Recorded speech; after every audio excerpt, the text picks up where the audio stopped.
I had spent 8 long years tirelessly chasing after my fiancé, Ethan, only to watch him remain infatuated with my younger sister, Olivia. Completely disheartened, I gave up and turned to Liam, a man who had secretly loved me for 7 years. Liam adored me so much that he even tattooed my name on his tongue, and his social media friends consisted solely of me. When I agreed to marry him, he was so moved that he broke down in tears. For a moment, I thought I had finally made the right choice. But on the night before our wedding, I overheard Liam talking to his friend. "Do you even love Chloe? Do you really want to marry her?" his friend asked, his voice low and slightly slurred from alcohol. Liam replied, "This is the only way Olivia can be happy." His friend sighed deeply. "You're so devoted to Olivia. You've loved her in silence for years. Even knowing she was in love with Ethan, you let her marry him without a word. Then you chased after Ethan's fiancé, and now you've succeeded. But at what cost? You're giving up your own happiness." Liam's tone grew heavier yet filled with emotion. "As long as Olivia is happy, I don't care what happens to me." Hearing those words, I froze outside the door as if struck by lightning. Liam's 7 years of so-called love for me were a lie. The person he truly loved was Olivia. He was willing to sacrifice his entire life just for her. How ironic. Everyone loves Olivia. No one loves me, Chloe. That night I walked through the rain, crying until my heart felt torn apart. By dawn I had made a decision. A few minutes later I received a phone call. "Miss Hayes, your purchase of the private island has been successfully processed. It's completely secluded, and no one will be able to find you there. The customized family you requested has also been arranged. They're professionally trained to provide you with unconditional love and care." I responded with a quiet okay. I decided to finalize everything within 30 days before leaving. Since childhood, my parents had always favored Olivia. Now even my 2 fiancés, Ethan and Liam, preferred her. No one loved me, so I would leave this world behind. I would move to the secluded island and start anew with a family I created with my money. From now on, my parents, Ethan, Liam, none of them would exist in my world anymore. I began preparing documents and arranged to cancel my household registration, ensuring no one could track me down. But to my dismay, the most crucial document was at my parents' house.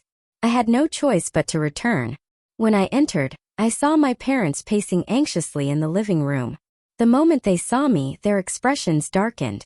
"Why are you here? You haven't been home in years and now you suddenly show up? Why can't you learn from Olivia?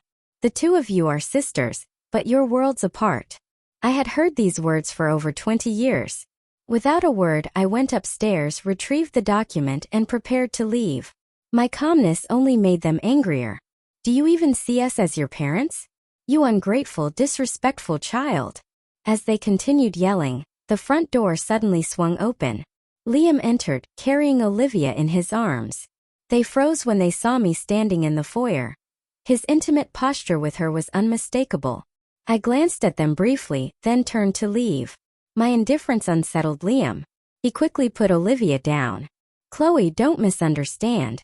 Olivia sprained her ankle, so I carried her home." I had no interest in exposing his lie. Surrounded by my parents' concern, Olivia added softly, "Ethan has been away on a business trip lately. If not, I wouldn't have troubled Liam. Sister, please don't take this the wrong way." Her words were more a boast than an explanation. "I've always been spoiled since I was little," she continued with a sweet smile. "My ankle hurts so much. Thankfully, Liam ran through 10 red lights to rush me to the hospital and even carried me home. I've troubled him too much." She smiled at me, clearly trying to provoke a reaction, but my cold demeanor did not give her the satisfaction she sought. Olivia rolled her eyes, clearly coming up with another plan. "Since you're already here, why don't you stay for dinner?" she suggested sweetly. No one asked for my opinion. Instead, they decided on my behalf that I would stay and eat. At the table, the spread was filled with spicy dishes, Olivia's favorite. I wasn't surprised. I had once told my parents that I couldn't eat spicy food because of my sensitive stomach, but they only responded with sarcastic remarks. Back when I was with Liam, he used to care about my preferences.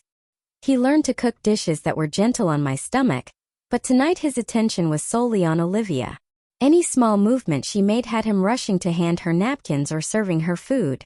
I suddenly remembered how in the past, whenever Liam came to visit me at my parents' house, his eyes would occasionally drift toward Olivia. On her birthdays, he would slyly ask me what kind of gifts she liked. When she was sick, he always had an excuse to leave, saying work kept him busy. Thinking about it now, I couldn't help but laugh bitterly. It was so obvious how much he cared about Olivia, and yet I only realized it now. Even if Liam loved Olivia deeply, he shouldn't have used me as a tool in his deception. The pain of discovering this truth cut deeper than the rejection I had faced from Ethan. The dinner ended with me barely eating anything. On the way home, I finally spoke up. "You go ahead, I'm heading somewhere else." But Liam responded gently yet firmly. "Wherever you're going, I'll come with you. I can't let you go alone." Seeing that I couldn't refuse him, I gave up trying. I didn't tell him the exact location and instead turned on the GPS for him to follow. The roads were quiet, and soon we were close to my destination. Just as I was about to direct him to turn, Liam's phone rang. The moment he answered, his mother's worried voice came through. "Liam, Olivia's injury is infected. Can you take her to the hospital?" "I'll be right there," he said without hesitation, already preparing to turn the car around. Then he seemed to remember something and glanced at me with a conflicted expression. Before he could stammer out an excuse, I spoke up. "Just go. I'll walk from here." Without another word, I got out of the car. His concern for Olivia won out in the end, and he quickly drove off. Watching his car disappear into the distance, I felt a bitter ache in my chest. If he had driven just a little further, he would have seen that my destination was the office where I would finalize the paperwork to cancel my household registration, a clear sign of my intent to leave. But he didn't notice because he didn't care. The process of canceling my registration was swift. Once it was done, I returned home. Not long after, Liam also came back, looking apologetic. "Chloe," he said softly, "you'll be marrying me soon. When that happens, Olivia will be part of our family too. That's why I care about her, but it doesn't mean anything. You have to know that you're the only one in my heart." I couldn't understand how Liam could lie so smoothly. My heart was exhausted, and I didn't have the energy to keep up this charade anymore. "I'm not feeling well. I'm going to rest," I said flatly. Liam seemed startled by my coldness but didn't think too much of it. He probably assumed I was still upset about him leaving earlier to help Olivia. In an attempt to make it up to me, he canceled all his work obligations and spent the following days taking me out on dates. We had candlelight dinners, strolled through upscale shopping districts, and even watched movies together. But when we arrived at the theater and sat down, I saw a group of people enter. In the middle of the crowd was Olivia. Liam's expression didn't change outwardly, but I could feel his attention shift. His gaze kept drifting toward her. I lost interest in the movie and suggested we leave early. Though he hesitated, his eyes lingering on Olivia for a moment, he ultimately chose to leave with me. Just as we stepped out of the theater, a commotion erupted behind us. The theater had caught fire. When the shouts of the crowd became clear, Liam's face changed. Without hesitation, he tried to push his way through the fleeing crowd, heading straight toward the burning theater. He hadn't made it far when the driver stopped him. "Mr. Liam, the fire is too intense. You can't go in. The rescue team will be here any moment." But before the driver could finish, Liam cut him off angrily. "Move aside." Ignoring everyone's attempts to hold him back, he rushed into the flames with resolute determination. By the time the rescue team arrived, Liam emerged, bloodied and exhausted, carrying Olivia unconscious in his arms. He gently laid her on a stretcher, treating her like the most precious thing in the world. After confirming that she was okay, he finally collapsed unconscious. As he fell, the severe burns on his back became visible. The sight was so gruesome it brought tears to my eyes, not out of heartbreak, but because it dredged up memories I'd long tried to forget. Back then, Liam had pursued me relentlessly for a long time, but I couldn't let go of Ethan. I couldn't accept Liam's feelings. Then one day, I suddenly collapsed and was rushed to the hospital. That's when I found out I had kidney failure. Desperate, I called my parents, begging them to come for compatibility testing, but they refused without hesitation, saying they were about to go on a trip with Olivia. "It's not like kidney failure will kill you instantly," they said dismissively. If it gets worse, let us know after you're gone." Then they heartlessly hung up. In my darkest moment, it was Liam who quietly got tested, and Liam who silently went into surgery. It wasn't until after the operation that I found out he had donated his kidney to me. I sat by his hospital bed, crying for what felt like forever. When he woke up and saw my swollen, tear-stained face, he pulled me into his arms. "Don't cry. I did this willingly," he said softly, but those words only made me cry harder. In that moment, I thought maybe I should stop waiting for something that would never happen. Maybe I should turn to the person who was always by my side. I began to fall deeply in love with him, only to later discover it was all a lie. Thinking back now, Liam had always been someone who could risk everything for love, but the person he had always been willing to sacrifice everything for was Olivia. This time, Liam's injuries were severe, and he was hospitalized for a long time. I avoided visiting him. Even when his assistant, Ms. Price, told me repeatedly that Liam wanted to see me, I ignored it all. One night as I was sleeping, I suddenly felt a weight on me. Startled, I woke up to find Liam lying beside me, still in his hospital gown. It was obvious he had snuck out of the hospital. He clung to me silently, and I had to struggle several times to push him off. "Why are you here?" I demanded. His voice was filled with sadness. "I missed you," he said softly, his tone tinged with vulnerability. "You haven't visited me at all these past few days. Is it because I ran back to save Olivia? I'm sorry, I was wrong. I shouldn't have left you to help someone else, but she's your sister, and it was an emergency. Please believe me when I say the only person I care about is you. Don't be angry with me anymore." His words were earnest and sincere. If I didn't know the truth about who he truly loved, I might have believed him. He had rushed back so desperately, yet I couldn't muster any trust or forgiveness. He didn't care about how I felt. What he truly feared was that I might see through his feelings for Olivia, that our wedding would face obstacles, or that Olivia's desires wouldn't be fulfilled. But he would soon have nothing to worry about. I would disappear entirely from their world and live with the happy family I had created for myself. Even if that family was fake, it didn't matter. After all, the real world had never given me even a shred of love. What meaning was there in dwelling on what was real or fake? I wasn't angry, but to prevent him from doubting me, I added casually, "I've just been feeling under the weather lately, afraid I'd pass it on to you. That's why I haven't visited." Hearing that, Liam immediately reached for his phone, probably to order medicine. I interrupted him. "I'm fine. You're the one who hasn't fully recovered yet. You should head back to the hospital." Though my words sounded concerned, my face betrayed no emotion. In truth, I looked as though I was urging him to leave. Liam hesitated, feeling slightly uneasy, but dismissed his suspicions as overthinking. He obediently stood up to leave, yet when he saw me lying motionless on the bed without any intention of walking him out, he stopped in his tracks. With a hint of grievance, he muttered, "If you're not coming with me, I'm not leaving." We went back and forth like this until I sighed in resignation, got dressed and followed him downstairs. During his stay at the hospital, he barely left my side, clinging to me incessantly. Everyone at the hospital admired what they thought was our love, but to me it was nothing but a cruel irony. Only I knew the truth that all of this was nothing more than an illusion.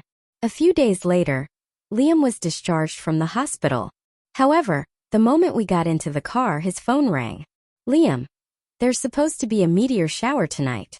Why don't you bring your fiancé along to hang out with us?" someone on the other end suggested. Without hesitation, Liam agreed. I didn't want to go, but afraid he might sense something was off, I reluctantly tagged along.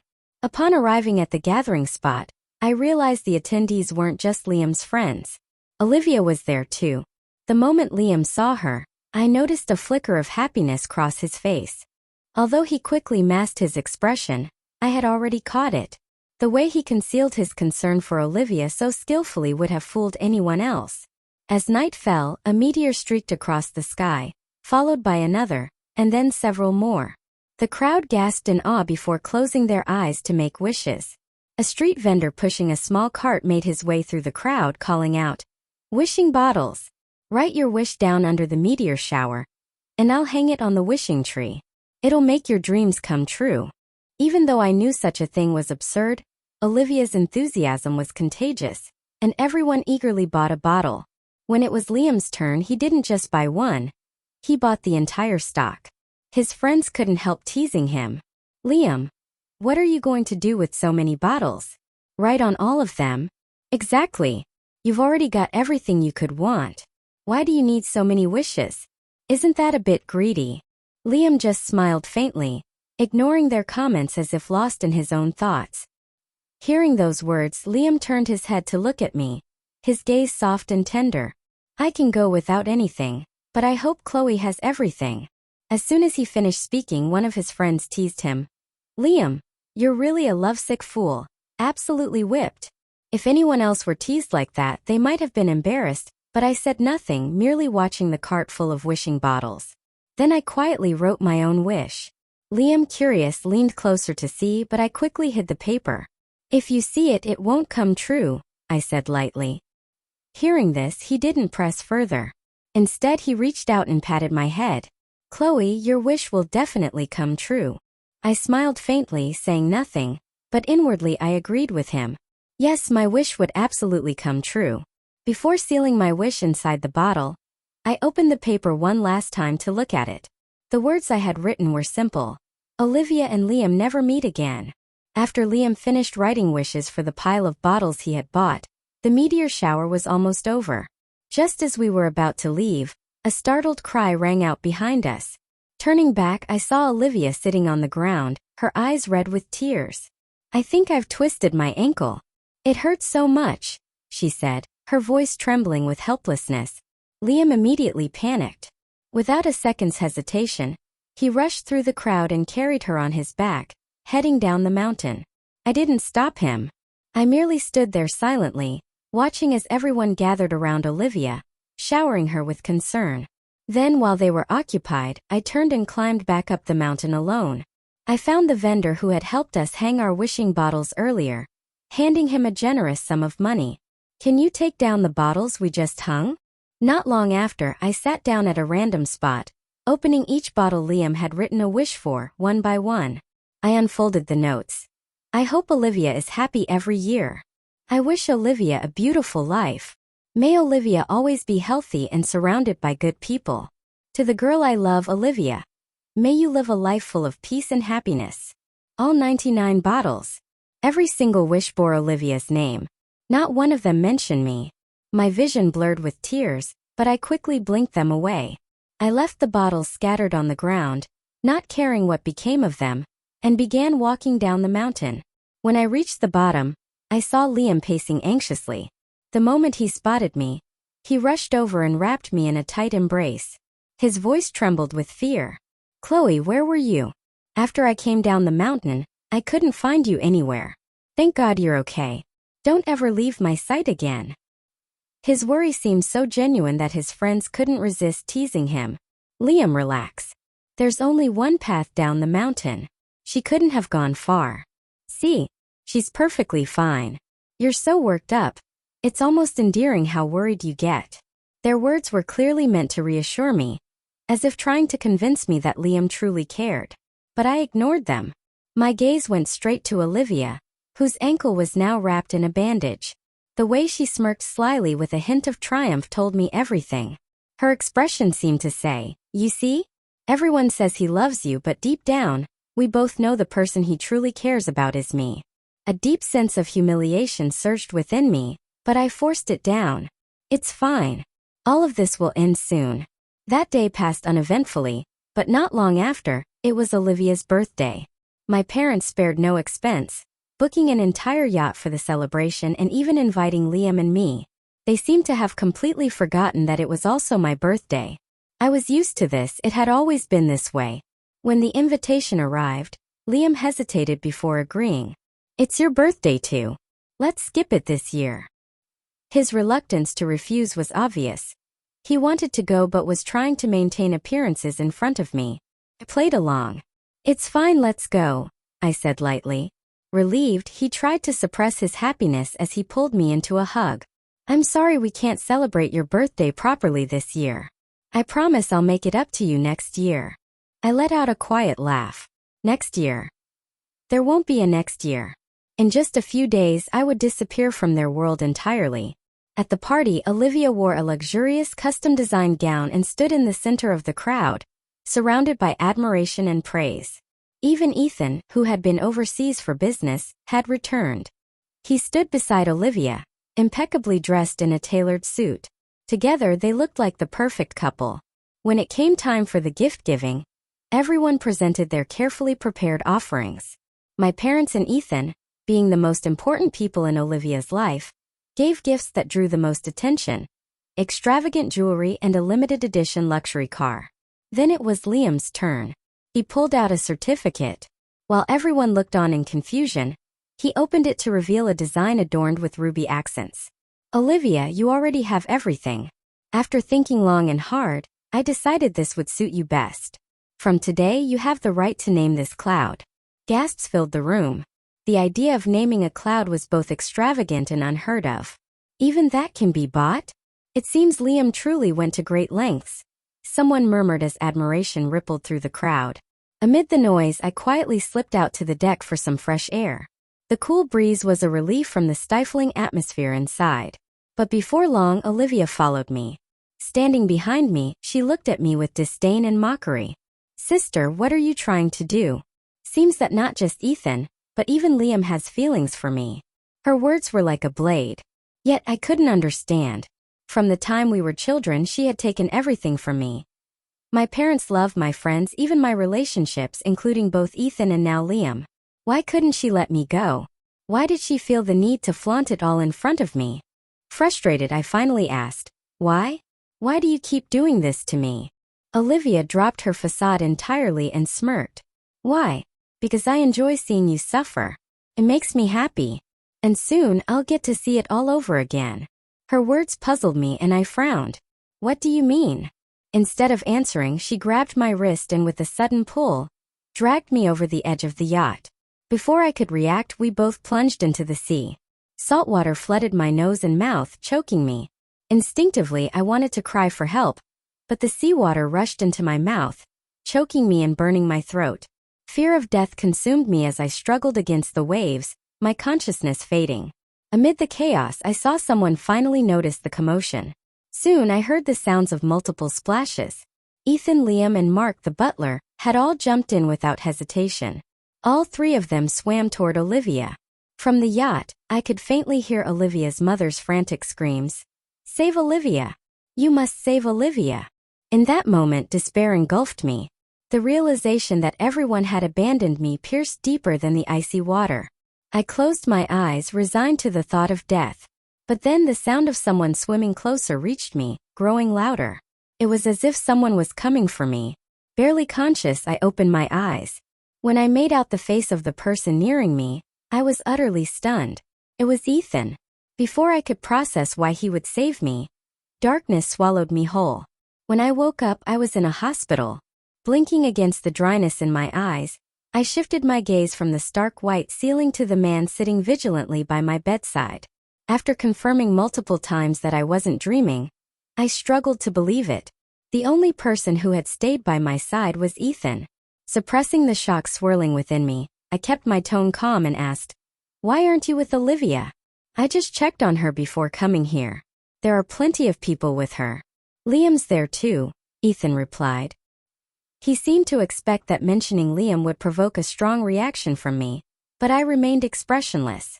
Without missing a beat, I dismissed him. "Then you should go back. I prefer being alone." Despite my words, Ethan didn't move. I glanced at him, puzzled. "Is there something else?" "Don't marry Liam," he said after a long pause, his voice unusually soft, as if choosing his words carefully. But once he started, the rest spilled out in a rush. "He's only with you because he wants you to step aside for Olivia." It was as though a burden he had carried for so long had finally been lifted. But when he looked at me, expecting a reaction, he found only calm indifference.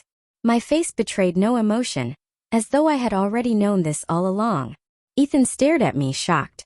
"You already knew?" I nodded slightly. "Yes, I've known for a while.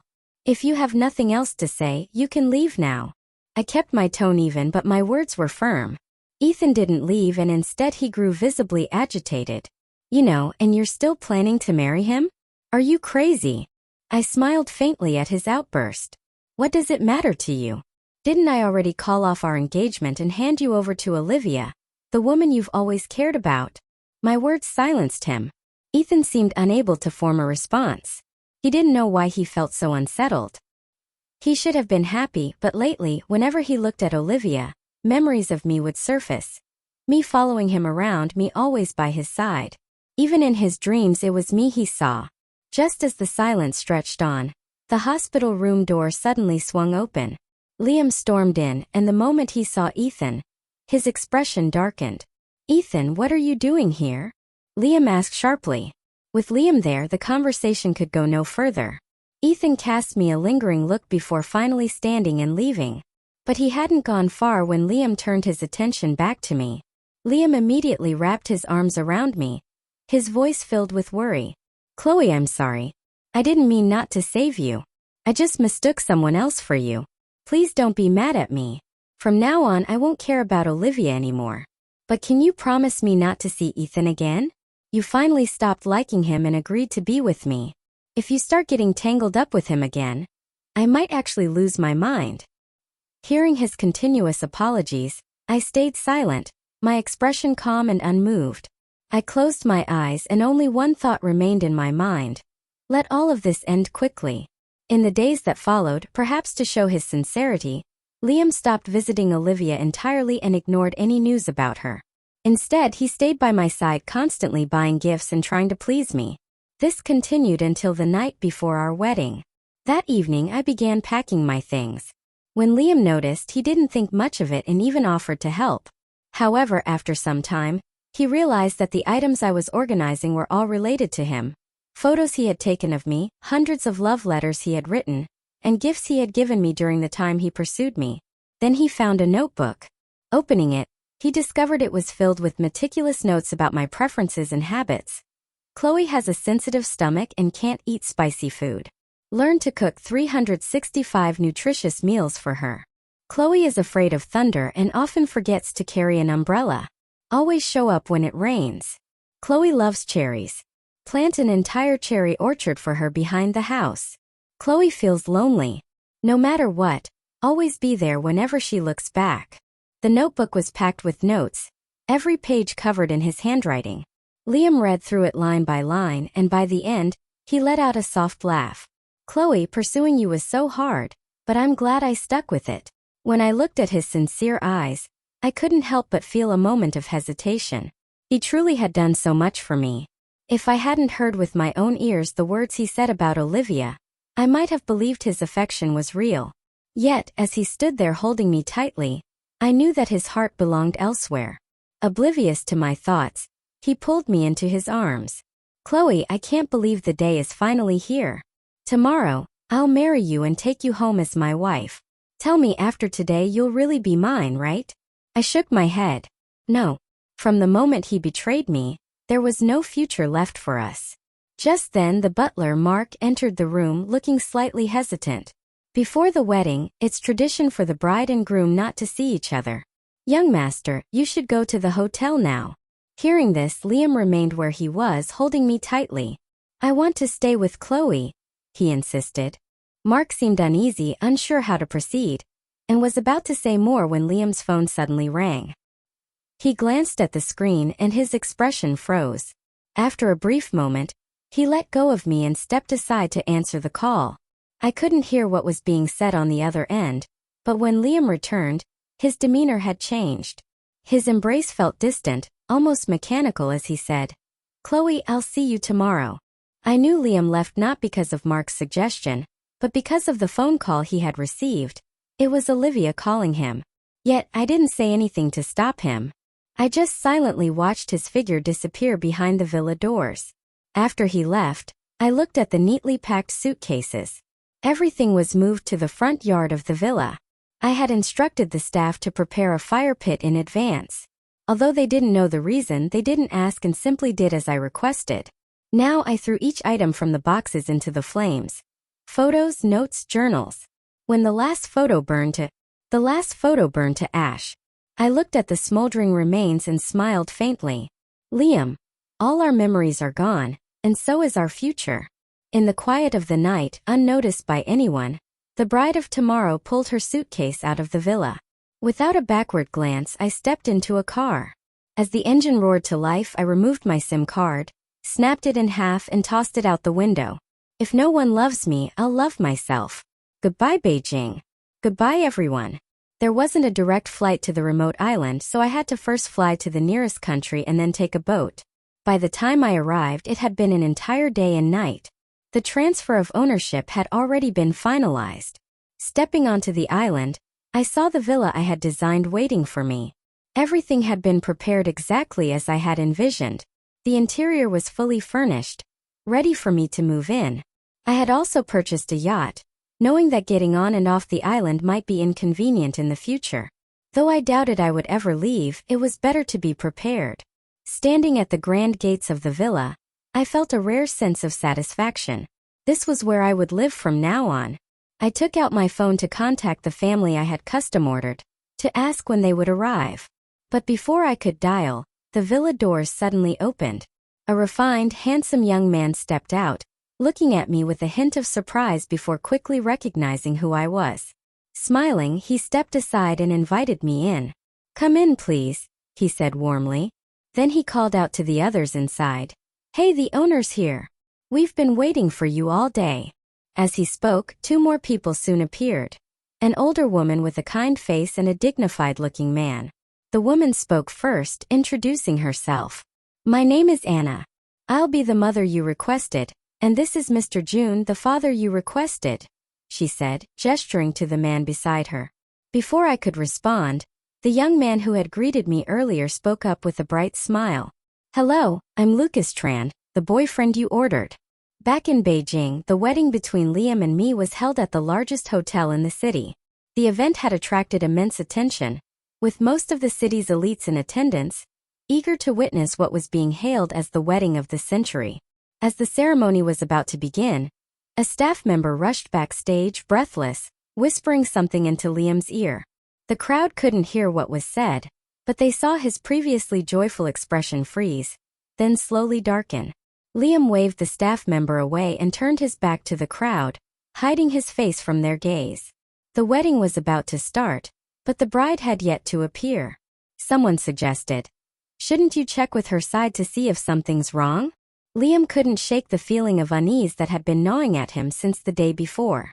His heart pounded like a drum as he pulled out his phone and dialed a number he had memorized long ago despite never saving it. The line rang for what felt like an eternity before the call was abruptly cut off. In that moment, Liam felt his heart plummet. Refusing to believe the worst, he stubbornly dialed again. But this time the line went straight to a busy signal. Disbelief flickered across his face. Blocked? Could she have blocked me? Desperate, he switched to calling the villa directly. After several rings, someone finally picked up. Liam didn't wait for pleasantries. "Where's Chloe? Have you seen her? Did she forget what time the ceremony starts? Hurry up and remind her. The wedding is about to begin." His voice grew increasingly uncertain with each word. Chloe had never been someone to lose track of time, and now with her blocking his number, dread crept deeper into his mind. The other end of the line erupted into chaos as staff scrambled to search for me. Moments later, a trembling voice came through. "Sir, we couldn't find Miss Hayes anywhere in the villa. But we did find the wedding dress. It's been burned in the garden." As the words hit him, Liam felt as though his mind had gone completely blank. A ringing sound echoed in his head, drowning out everything else. Without a second thought, he bolted onto the stage, his eyes scanning the crowd frantically. When he noticed Ethan wasn't present either, the tension inside him snapped. The only thought left in his mind was that I had run away. Ignoring the murmurs and gasps from the guests, Liam dashed out of the banquet hall, leaving chaos in his wake. His abrupt exit stunned everyone, and whispers quickly spread through the room. Meanwhile, Ethan picked up Liam's call almost immediately. "Brandon." Ethan's voice sounded confused, his breathing steady. Liam's reply, however, came in a near collapse. "Where are you? The bride didn't show up and I left the ceremony. Everything is falling apart." Back at the banquet, the wedding everyone had anticipated so eagerly descended into pandemonium. Guests whispered among themselves while the Robert family scrambled to salvage the situation. In the end, it was Olivia's parents who stepped forward to calm the crowd, sending guests away and apologizing profusely. Once the hall had emptied, they finally pieced together what had happened. Upon learning that I had fled, their expressions darkened. "That troublemaker," Mr. Robert muttered coldly, his face shadowed with anger. "She ruined the wedding and humiliated the Robert family." Mrs. Robert, however, was lost in thought. She turned to Olivia, who still stood nearby, her face blank with confusion. A sudden sense of unease rose in her chest. "Chloe and Liam were doing fine together," she said hesitantly, as if trying to convince herself. Why would she run away like this so suddenly? Today Ethan also didn't show up. Mrs. Roberts' casual remark, could she have regretted stepping aside for Olivia and gone to bother Ethan again? Was merely a passing thought, but once spoken aloud, the idea gained traction. The more everyone thought about it, the more plausible it seemed. Their expressions changed, and they hurried to the Smith family home. It seemed that people's ability to unite came at the most inconvenient moments.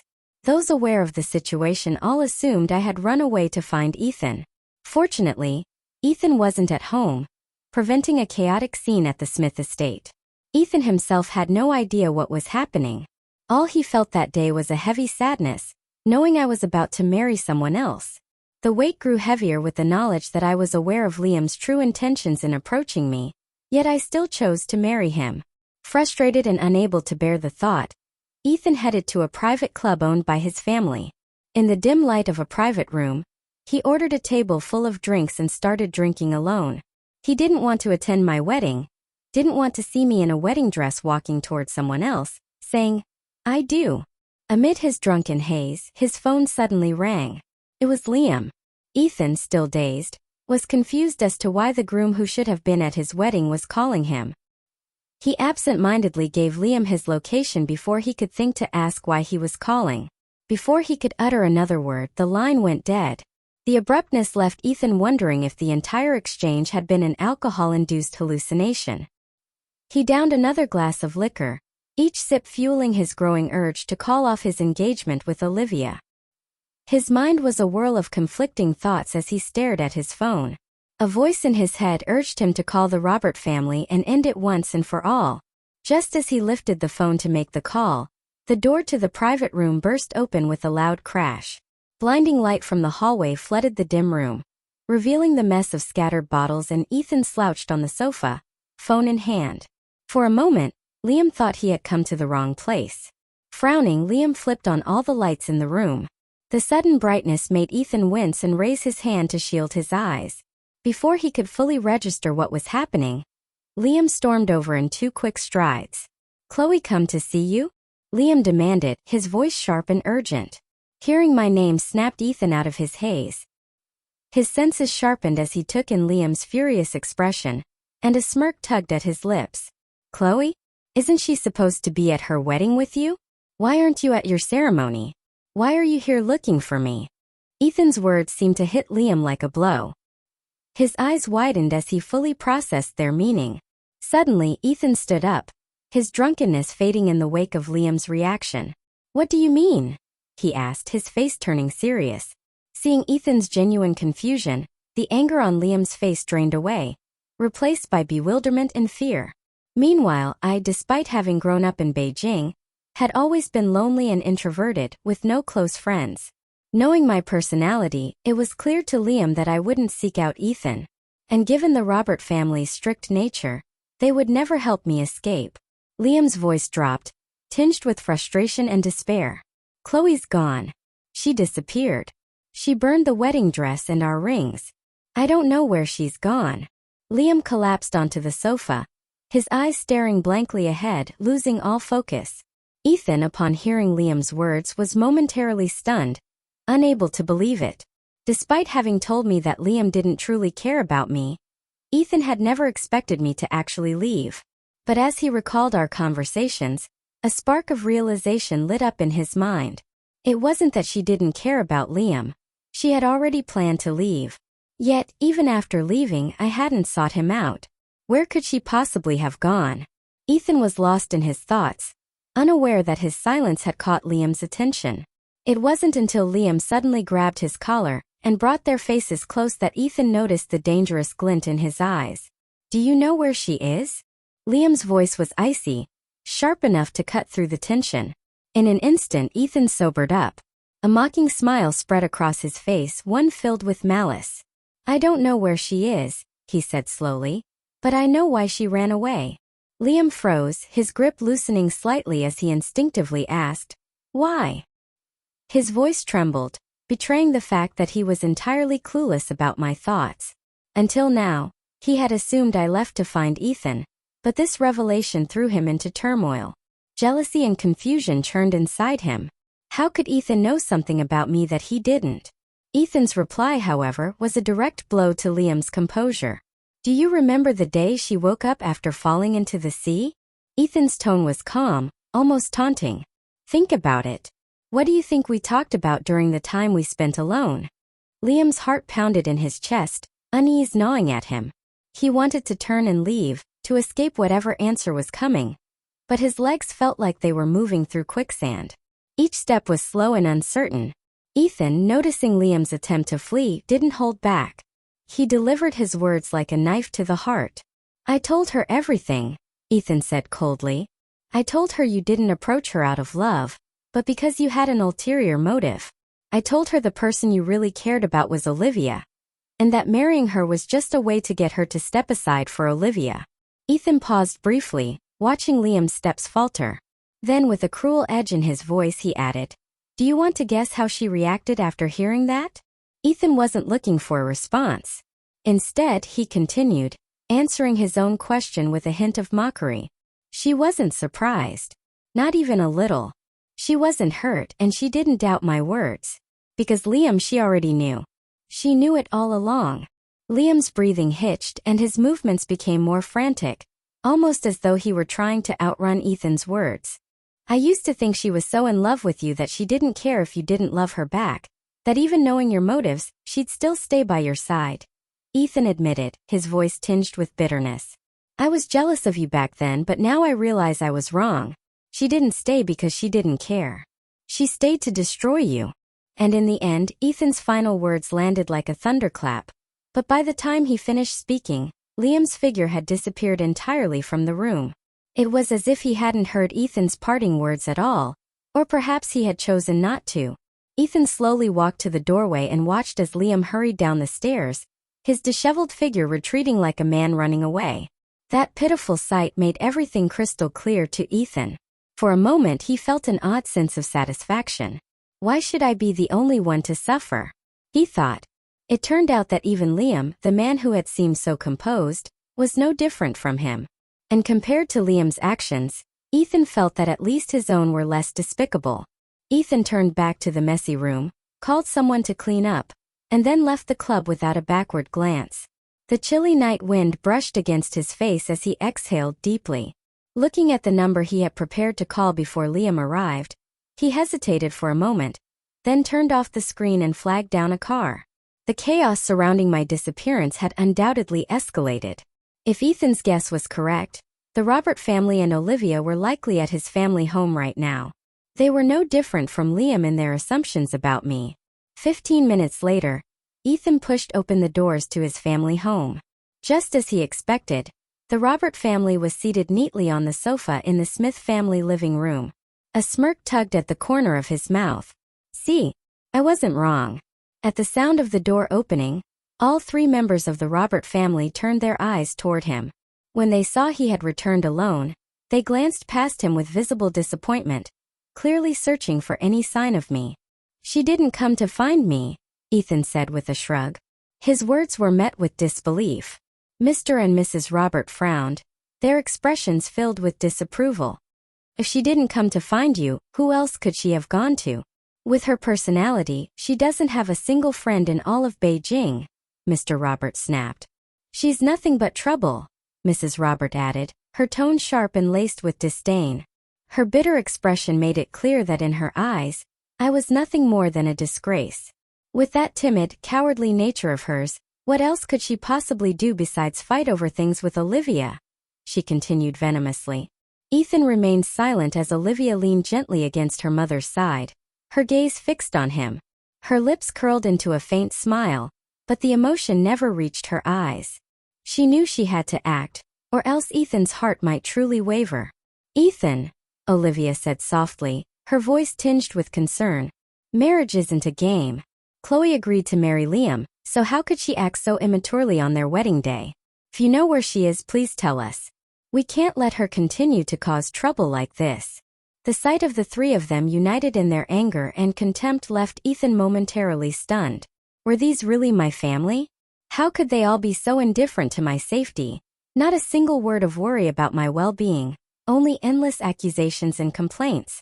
The realization hit him hard, and for a moment he found it laughable. How had he not noticed before?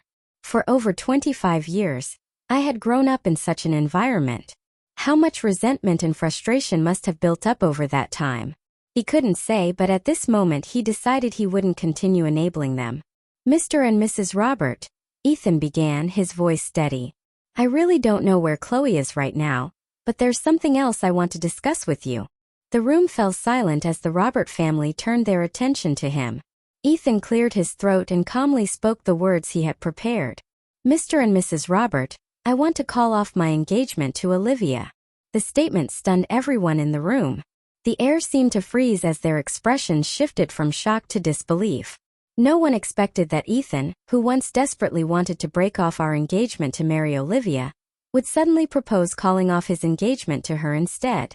After a brief moment of shock, Olivia's eyes reddened, her expression filled with confusion. She couldn't understand why he had gone out for just a short while and returned saying such things. Instinctively, she shifted the blame onto me, though I was nowhere to be found. "Ethan," she asked tearfully, "did my sister say something to you?" Before she could finish, Ethan cut her off with a frown and a look of clear frustration. "If I remember correctly, I just said Chloe didn't come to find me. Besides, even if she did, what could she possibly say to me?" Olivia's helpless expression and teary eyes contrasted against Ethan's firm stance, creating a stark divide. Seeing their precious daughter being wronged, the Robert parents were quick to jump to her defense, rushing over to comfort her. Meanwhile, Ethan's parents, who had been silently observing the drama, finally stepped in, attempting to defuse the situation. "Ethan, what nonsense are you talking about?" Mrs. Smith scolded. "Marriage isn't a game. How can you talk about breaking off the engagement so casually? Apologize to Olivia and her parents right now. Look at what you've done, you've scared the poor girl." With Mrs. Smith's intervention, the Robert parents' anger eased slightly, but their discontent remained evident. Remembering Ethan's earlier declaration, they couldn't help but sneer. "Chloe is such a despicable person," Mrs. Robert remarked, her tone dripping with disdain. "What good could possibly come out of her mouth? All she does is stir up trouble and try to take things from Olivia. She's not even remotely dignified." Their complaints continued, their voices relentless, but instead of evoking sympathy, their words only filled Ethan with a bitter sense of irony. It was no wonder I chose to leave.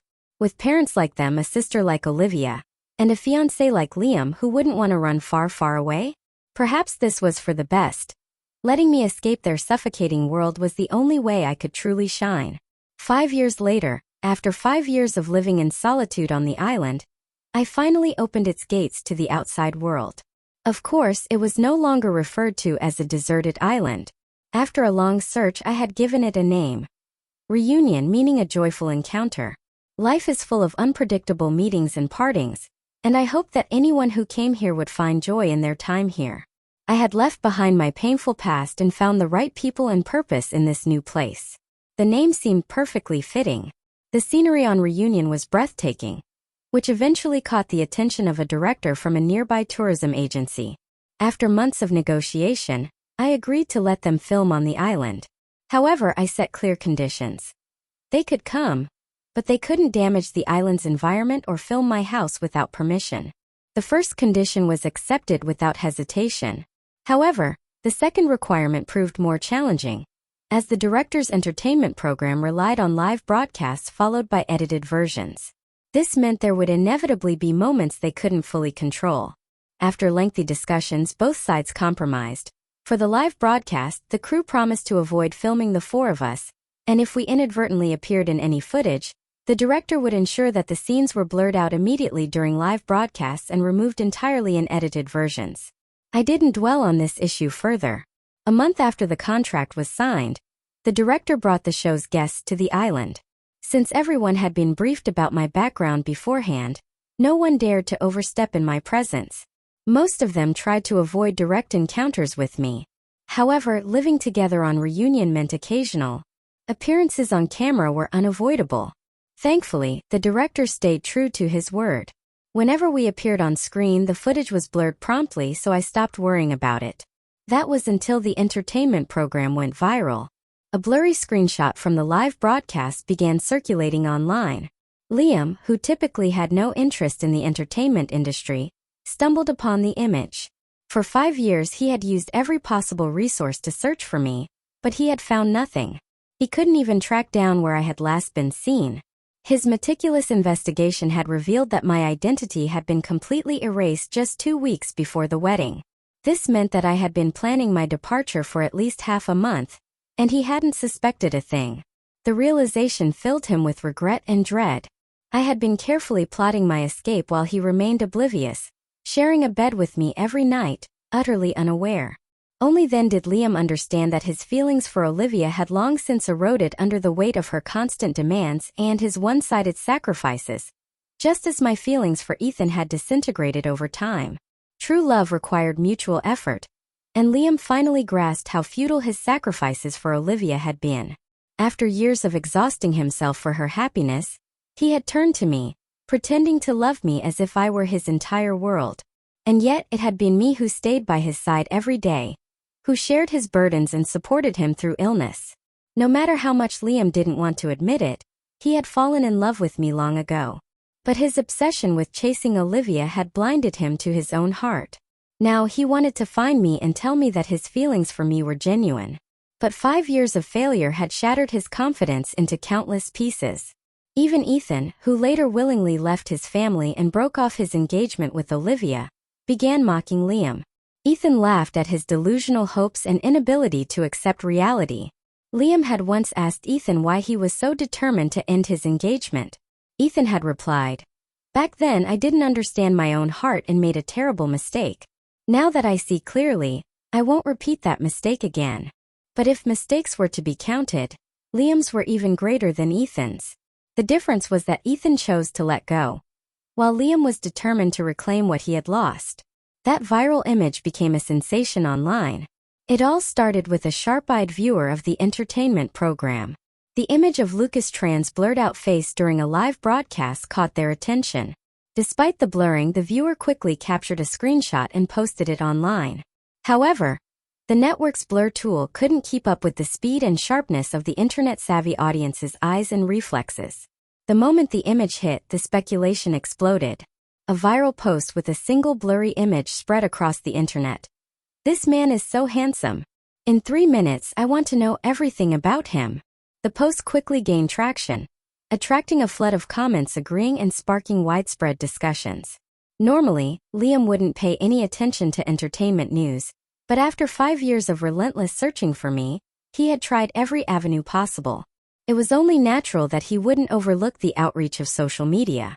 That's how the image eventually found its way to him. First, he didn't think much of it. It was just a picture of some man. But for reasons he couldn't explain, he found himself taking a second look. That second glance changed everything. When he zoomed in on the blurred section of the photo, he noticed the faint outline of a woman tending to some flowers. Though the image was too unclear to make out her features, something about it struck him. He felt certain it was me. To confirm his suspicions, Liam contacted the production team responsible for the show, eventually obtaining the director's contact information. For the director, receiving a friend request from a high-profile CEO of a billion-dollar corporation was an unexpected surprise. He initially assumed it might be a sponsorship opportunity for his show, and eagerly accepted the request. Before he could craft a proper greeting, a message from Liam arrived. Where was this filmed? Attached to the message was the viral photo. The director immediately recognized Liam's true intent. He wasn't here for sponsorship. but to gather information about the island owner. Faced with this realization, the director hesitated. If he told the truth, he might establish a good relationship with such a powerful individual. However, revealing details about a private island without the owner's consent risked their entire production team being banned from the island, especially since I was already displeased about the photo going public. After weighing the pros and cons, the director gritted his teeth and refused Liam's inquiry. "I'm sorry, but we have an agreement with the island's owner. I can't disclose any personal information." Though the rejection stung, Liam didn't press further. He set his phone down and began to consider his next move. Despite the lack of confirmation, the director's nervousness only strengthened his belief. The woman in the image was undoubtedly me. Meanwhile, Ethan came to the same conclusion but acted far more decisively. Before the entertainment show even premiered, it had been mentioned that the filming location was a private island. Using that information and piecing together footage from the show, he quickly narrowed down the possibilities. He traveled directly to North America, photo in hand, seeking out those who dealt in private island transactions. It didn't take long for him to pinpoint the island where I lived. Taking a boat to the island shore, he waited silently aboard, never stepping onto the island itself.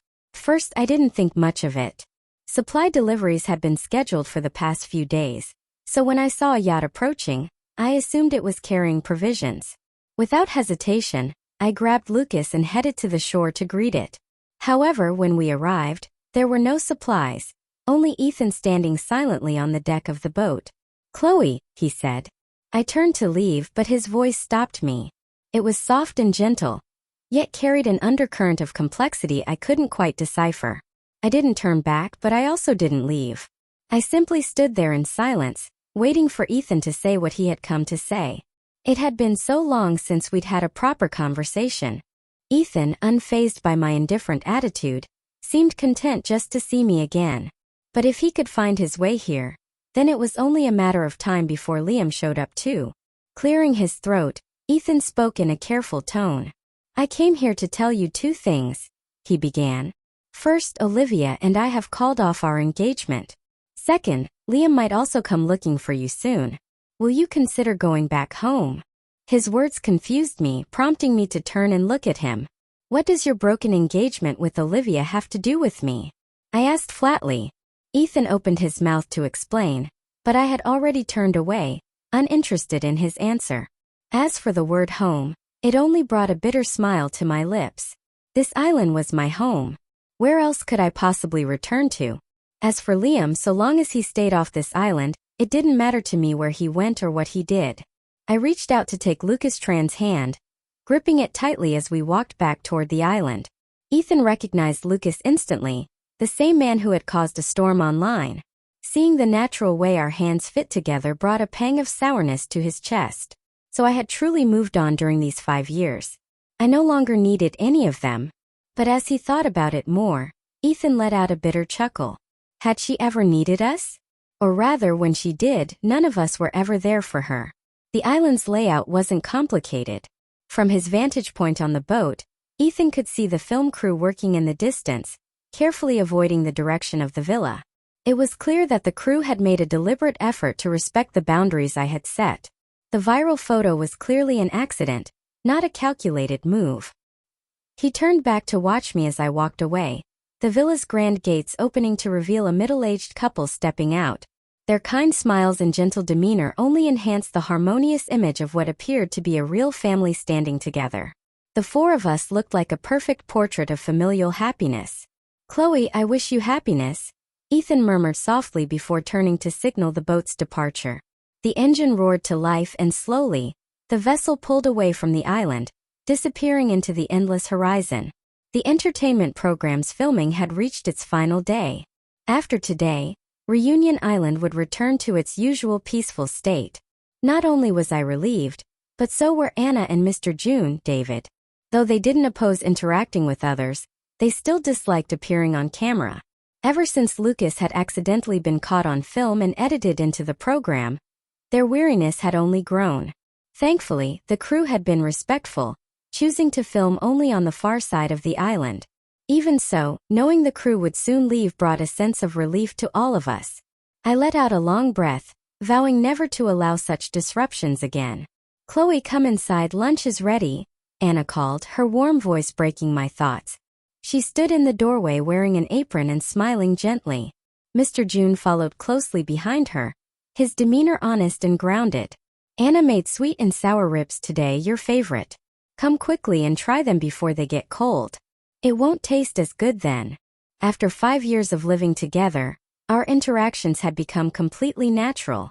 Anna and Mr. June, who had always wanted children but couldn't have any, treated me as if I were their own daughter. Originally, they had become my parents at my request, but over time their care for me deepened. To them, I wasn't just fulfilling a role. I was their real, obedient, thoughtful, and cherished child. Clearly, this was a family I had hired with money, yet I treated them with genuine respect. I had heard that they were orphans with no parents of their own. That shared circumstance made them feel as though we were destined to be a family. Coincidentally, they had no children, and coincidentally, I had no parents. The meal passed joyfully. Lucas sat beside me, attentively picking out food for me, peeling shrimp with care. The island was rich in seafood, but I never found it particularly appealing. It wasn't until later that Lucas discovered I simply didn't enjoy raw or unprocessed seafood. From then on, he naturally took on the task of preparing it properly. After a satisfying meal, I walked to the other side of the island to check on the entertainment show being filmed. Since it was the last day, the crew took it easy on the guests.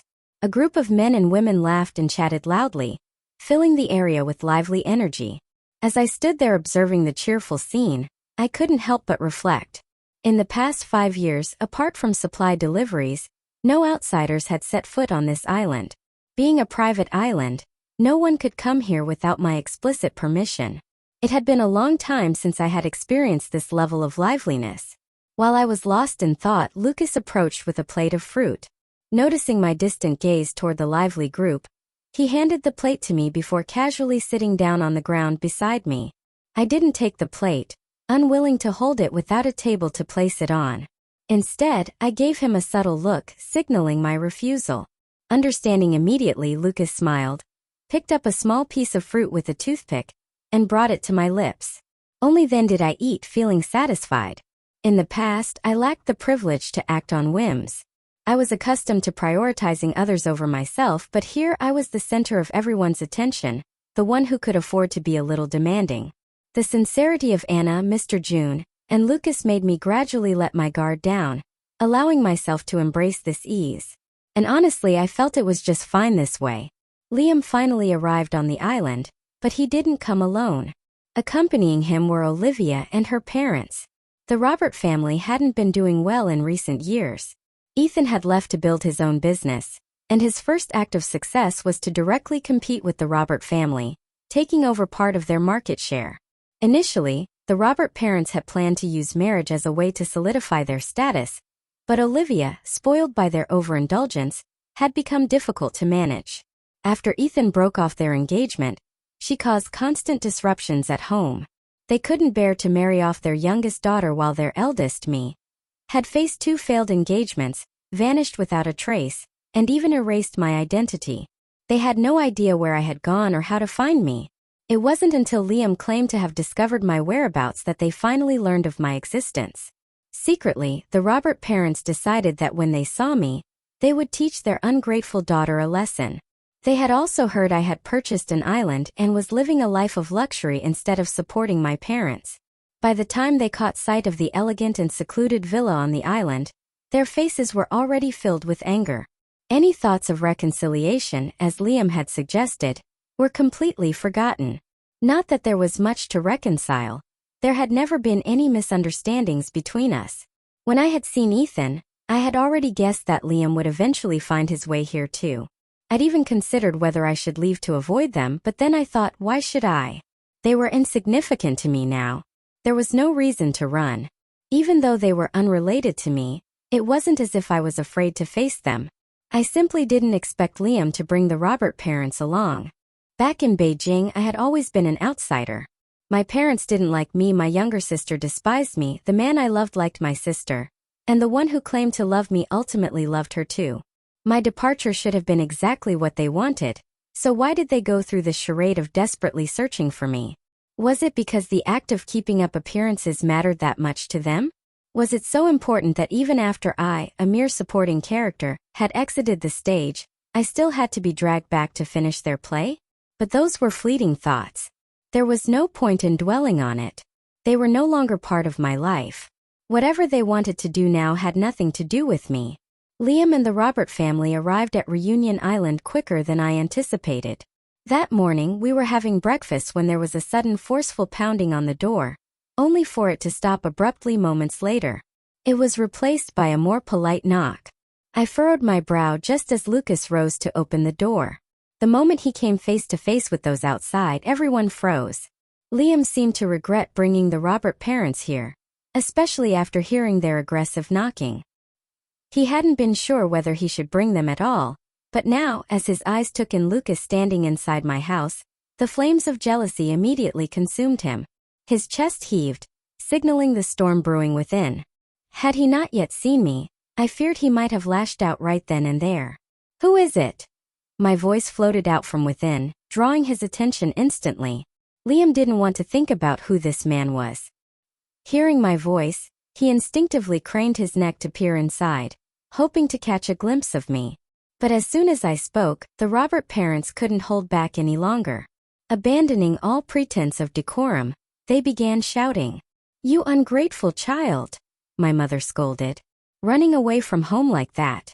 It's been 5 years and you haven't come home once. Do you even consider us your parents anymore? How much shame are you planning to bring to our family? Get out here and come home with us."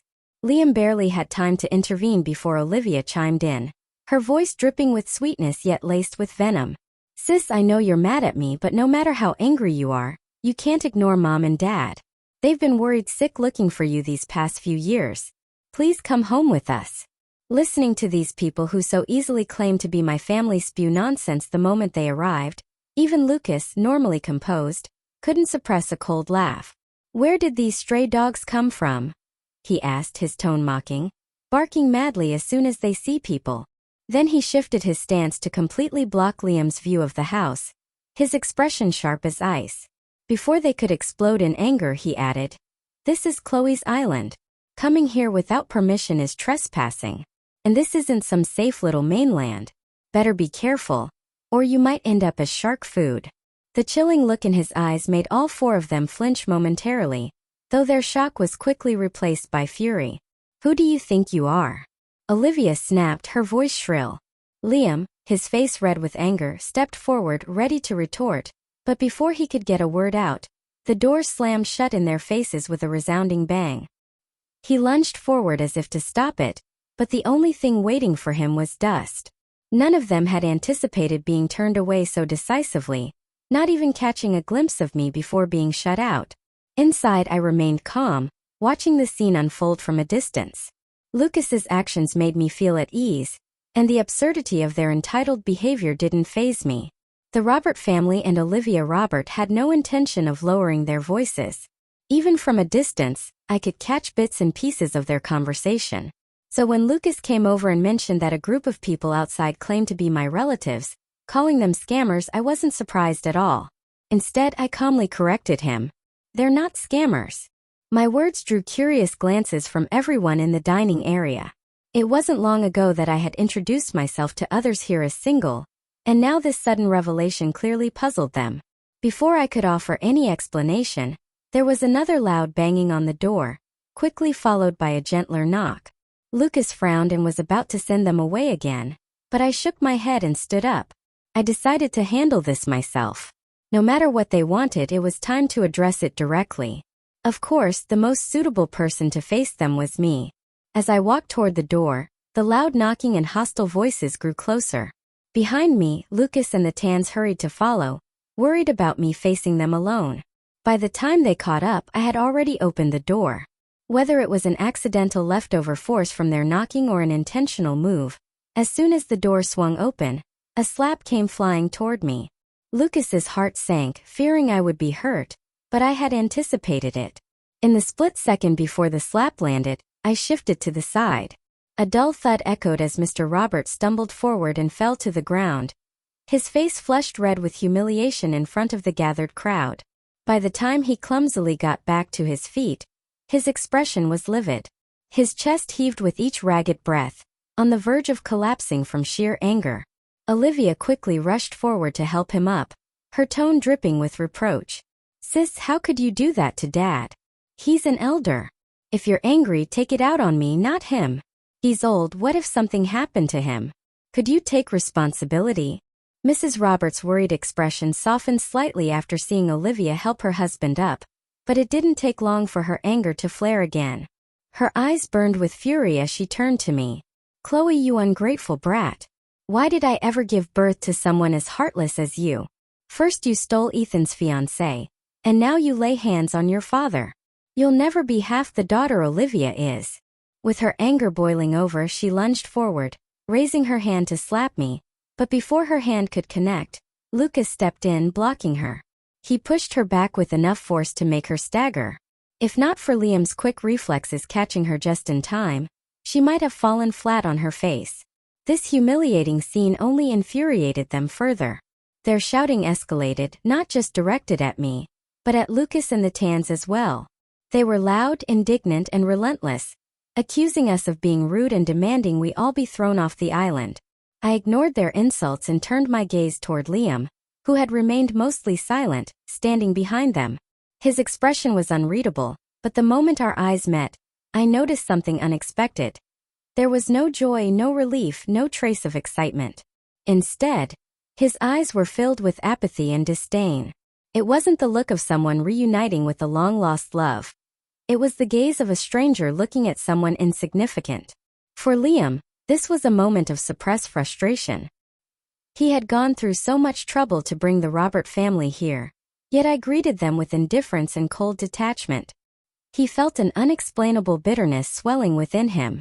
First, he thought that if I were to meet the Robert couple and Olivia after so many years apart, we could perhaps reminisce about the past.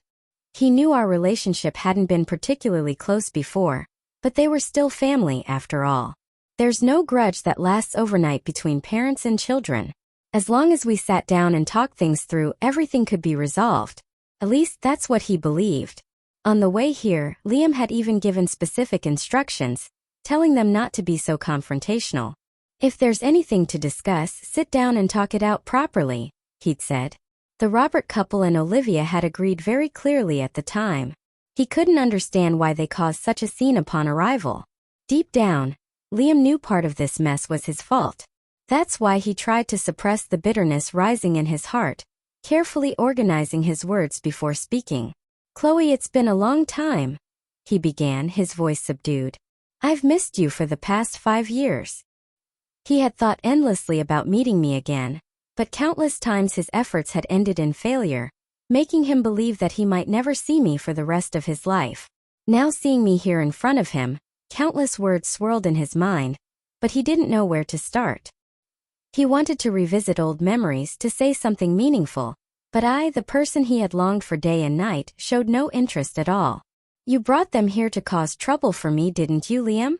My tone was calm, but the weight of my words pierced him. "Other than running away, have I wronged you in any way? You didn't love me, you only pretended to. You wanted to marry me so I wouldn't stand in the way of Olivia and Ethan." I took a step closer, my voice sharpening as I continued. "I didn't hold it against you for deceiving me, for using my feelings just to make her happy. Isn't it enough that I left? Can't you erase it all and let me live in peace? Why do you have to keep appearing in front of me?" I stopped speaking and turned my gaze to the Robert family, Olivia and her parents, whose angry stares bore into me. "You call me ungrateful," I said, my voice tinged with quiet resentment. "But have you ever fulfilled your responsibilities as parents?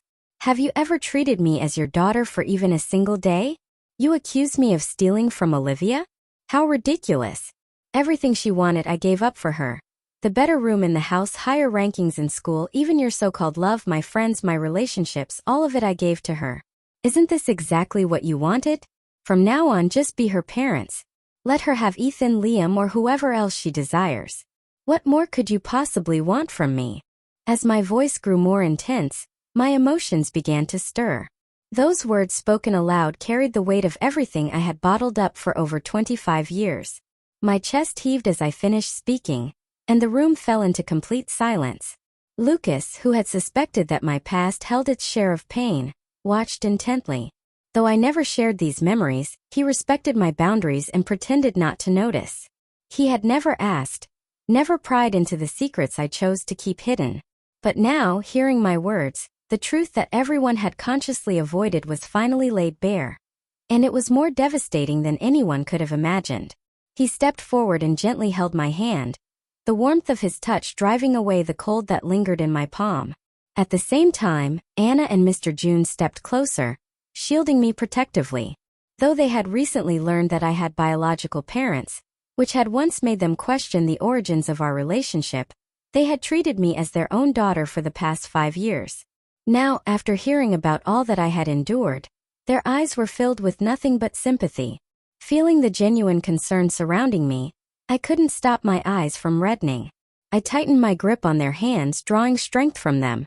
Only then did the group with Liam seem to understand the dynamics of the relationship I shared with Anna, Mr. June, and Lucas.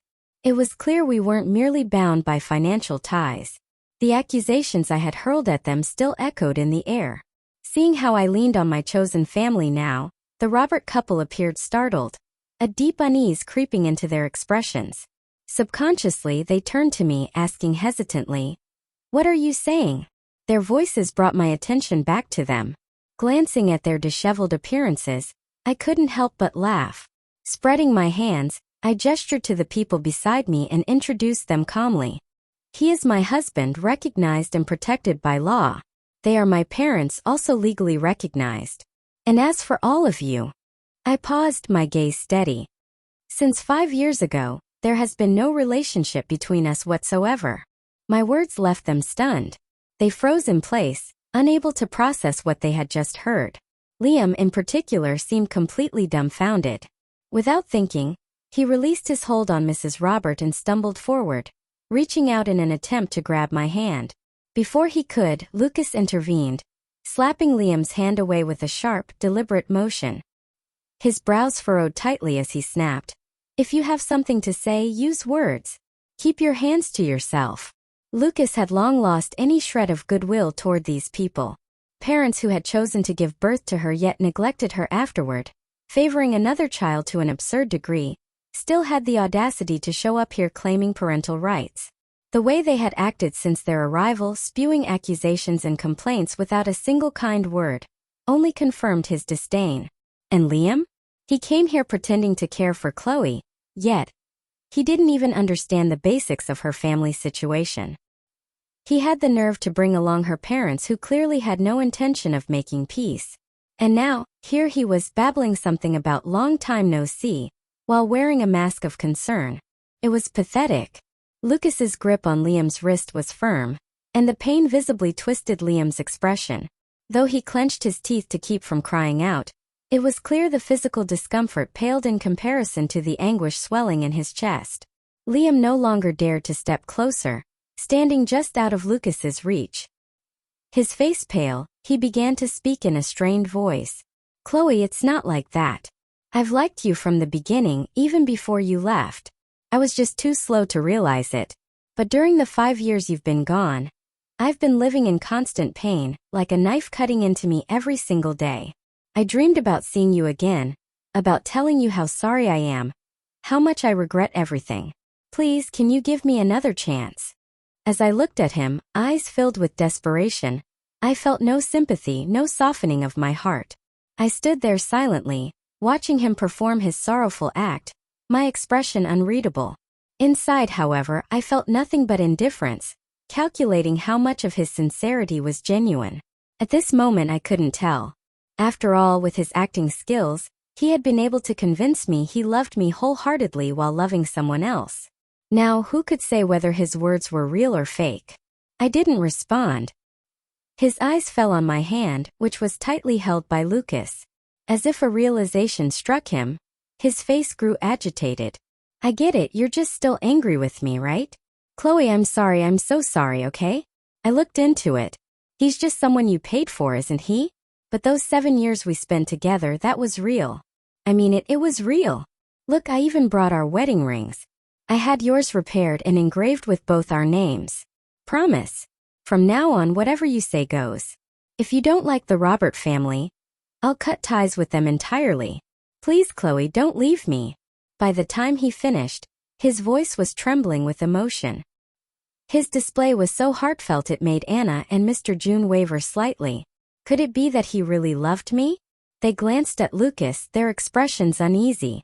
Their bond with me had started with money, and even though the past 5 years had deepened our relationship, could it truly replace the connection I once had with Liam, who had been with me through so much? I shifted slightly, stepping forward and away from Lucas. He instinctively tightened his grip on my hand, his surprise evident. I turned back and gave him a reassuring smile, patting his hand gently. Wait for me. Just 2 simple words, yet they calmed Lucas's restless heart. Slowly, he released his hold on me. Seeing me step toward him, Liam's face lit up momentarily, the faint trace of a smile forming, only to freeze completely the moment I spoke. Liam, why should I forgive you? I've worked so hard to almost leave my past behind, and yet you show up and drag it back into my life. Wasn't it enough for you to make sure Olivia could marry Ethan without any obstacles? I've already left, haven't I?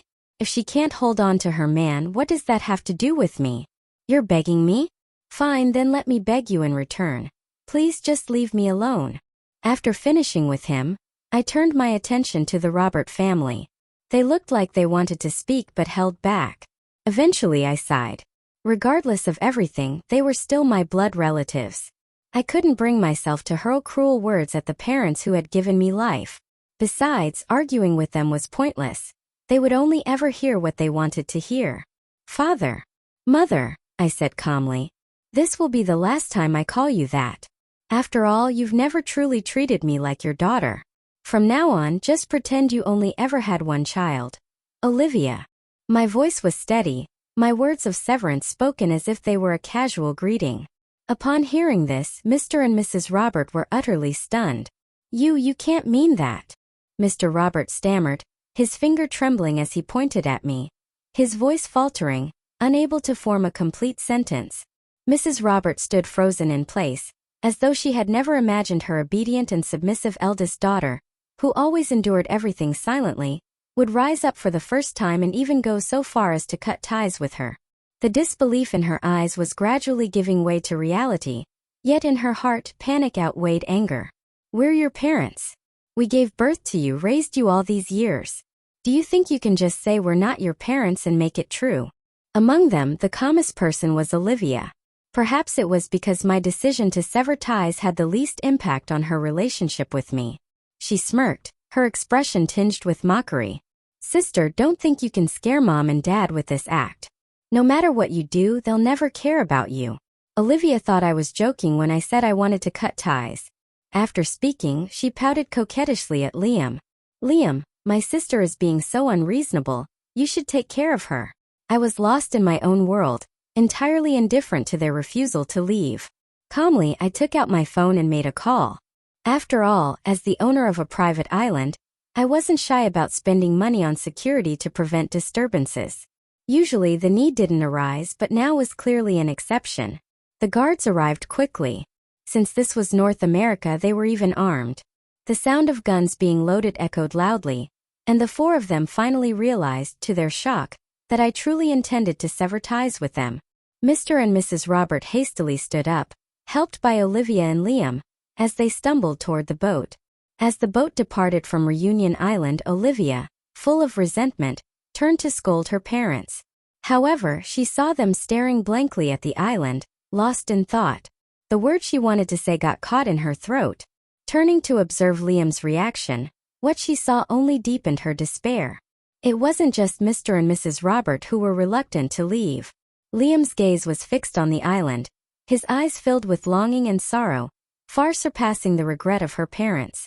Realizing this, Olivia broke down and screamed, finally drawing the attention of everyone else.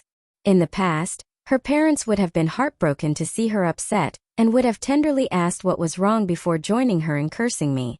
But this time their reaction was completely different. The sharp sting of a slap rang out, the sound spreading from her reddened cheek. She stood there, eyes wide with disbelief, tears of indignation welling but not yet falling, as Mr. Roberts' voice, filled with disgust, thundered in her ears. Crying, crying, always crying. That's all you know how to do. From childhood to now, your sister has given up so much for you. And now because of you she doesn't even acknowledge us as her parents anymore. What else do you want? Mrs. Robert didn't raise a hand but looked at her daughter with disappointment. Olivia, why can't you learn to be more considerate? The words, so familiar, were ones I had heard countless times before. Liam, who once couldn't bear to see Olivia face the slightest grievance, now only stood there coldly, not uttering a word to stop what was happening. Olivia couldn't understand. Why was it that just seeing me once made them all change so much? Before she could make sense of it, their boat had completely left Reunion Island. On the other side, after expelling the intruders, the guards boarded their own small vessel and departed. The crowd dispersed and among the fading figures outside, a lone person emerged, Ethan. He had rowed a small boat to the island, revealing himself as the dust settled. Compared to the 4 people I had just driven away, his attitude was much better. Even though I didn't pay much attention to him back then, seeing him now, Lucas remained on alert. Lately, too many people had come looking for me. He was wary of letting anyone take advantage and steal me away. His expression made me chuckle softly. When I saw the tips of his ears reddening, I couldn't hold back a teasing smile. I gently brushed my fingers over the back of his hand to soothe him. Go ahead. I'll talk to him for a moment. Reluctantly, Lucas took a few steps back, glancing over his shoulder every other step. His hesitation and unwillingness to leave were so obvious that I couldn't help but laugh again. His clinginess wasn't something I disliked, it was endearing. Watching our interaction, Ethan's expression didn't betray much, but deep down, he felt as though he were plunging into an abyss. When I turned back to him, he forced a bitter smile. Chloe, his voice trembled slightly. I tilted my head, watching him remove his shoes and socks, rolling up his pants before stepping barefoot onto the damp shore. The icy water didn't deter him in the slightest, though his eyes held a deep confusion. Why are you here again? My tone carried a detachment entirely different from the warmth I showed to Lucas. Am I not welcome? He asked softly. I truly just wanted to see you. I didn't stop him from stepping onto the island. Ethan seemed a bit relieved, as though it meant that in my heart, he wasn't as unwelcome as the Robert family or Liam. Noticing my gaze linger in the direction of Lucas as he walked away, Ethan hesitated briefly before speaking again. Just as a friend. I didn't look at him, my eyes remained fixed on the distant horizon, my voice calm and steady, devoid of any emotion. I don't want to be friends with any of you. Ethan fell silent, waiting quietly for me to finish speaking. But fine, I said at last. I don't entirely dislike you. At least in the past you didn't do anything wrong to me. You just didn't like me. Loving someone doesn't mean that love will be reciprocated, something I chose to endure. And later, regardless of your intentions, at least you never hurt me. You even saved my life. I paused, my gaze still distant. But now I have a new life, a new family, a new love. In their world I'm the center of everything, and I love living this way. Not wanting to be disturbed further, I finally turned to look directly at him. He lowered his head, unable to speak, a faint air of pity surrounding him. The words he seemed to want to say got stuck in his throat, rendering him silent and helpless. I sighed softly. All right then. Welcome as a guest, but only as a friend. After saying this, I waved him off, not lingering any longer. Whether he chose to stay or leave, it didn't matter to me. There had never been any deep grudges between us, just tangled emotions from the past. But the scars on my heart had long since healed, carried away by the passage of time. I had already moved forward toward a new life. Why should I dwell on the past? What mattered now was that I was happy. The radiant sunset bathed the ocean in golden hues. I walked across the sand and pebbles, my steps quickening toward the future I had embraced. From a distance, I could hear Lucas responding to my call. He stood waiting not far ahead. As I ran toward him, he turned and smiled brightly, his expression glowing with warmth. When I jumped into his arms, he held me tightly, his embrace solid and comforting. From afar, Ethan stood watching, his gaze fixed on us. In Lucas's eyes, he could see a silent but unmistakable challenge, a quiet assertion of victory. Ethan scoffed under his breath. If I hadn't chosen wrong back then, he thought, things wouldn't have turned out like this. If I hadn't made that mistake, she would be running into my arms right now. But life doesn't allow for what ifs. The end. Thank you so much for watching. If you enjoyed this story, don't forget to like, subscribe, and turn on notifications so you never miss a new episode.